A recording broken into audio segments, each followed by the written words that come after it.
പാമ്പുകൾ ഇടയ്ക്കിടെ നാക്ക് പുറത്തേക്ക് നീട്ടുന്നത് നിങ്ങൾ കാണാറില്ലേ? ഇവ നാക്കുകൊണ്ട് മണം പിടിക്കുകയാണെന്നാണ് നമ്മൾ കരുതുന്നത്.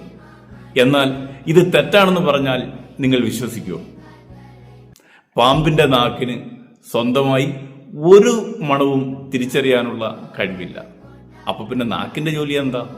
നാക്ക് ഒരു സാമ്പിൾ കളക്ഷൻ സെന്റർ മാത്രമാണ്. കാറ്റിലൂടെ വരുന്ന മണത്തിന്റെ സാമ്പിൾ ശേഖരിക്കുക മാത്രമാണ് ചെയ്യുന്നത്. ഇങ്ങനെ ശേഖരിക്കുന്ന സാമ്പിളുകൾ പാമ്പ് വായുടെ മുകൾ ഭാഗത്തുള്ള ഒരു ടെസ്റ്റിംഗ് ലാബിലേക്ക് അയക്കുന്നു. ആ ടെസ്റ്റിംഗ് ലാബിന്റെ പേരാണ് ജാക്കബ്സൺസ് ഓർഗൻ. ഈ ഓർഗനിൽ വെച്ചാണ് പാമ്പ് മണം എന്തിൻ്റെതാണെന്നും ഇവ തന്റെ ശത്രുവാണോ, തന്റെ ഇരയാണോ, തന്റെ ഇണയാണോ എന്ന് തിരിച്ചറിയുന്നത്. ഇനി പാമ്പുകൾ നാക്ക് പുറത്തേക്ക് നീട്ടുമ്പോൾ നിങ്ങൾ ഒരു കാര്യം ഓർക്കുക, അവ മണം പിടിക്കുകയല്ല, സാമ്പിൾ ശേഖരിക്കുക മാത്രമാണ് ചെയ്യുന്നത്.